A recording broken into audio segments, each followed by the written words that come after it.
Hi friends, அனைவருக்கும் வணக்கம். நேற்று ஆன்சர் லைவாக போட்டிருந்தோம். அந்த இதில் கொஸ்டினுக்குரிய ஆன்சர் 10th புக்கில் தாங்க இருக்குது. இந்த இருக்குது பக்கம் பாருங்கள், பக்கம் 46ஆம் பக்கம்.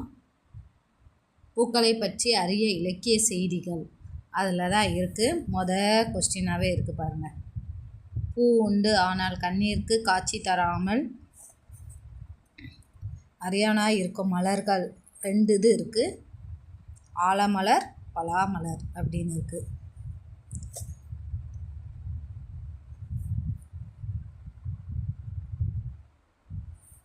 ஓகே ஃப்ரெண்ட்ஸ், நன்றி வணக்கம். எல்லாமே பிஜிடிஆர்பியில் கேட்ட முக்காசி எல்லாமே நம்ம 10th புக்கில் இருந்து தான் கேட்டிருக்காங்க. 10th நம்ம நல்லா தரவாக படிச்சுக்கிடுவோம். ஓகே, நன்றி வணக்கம்.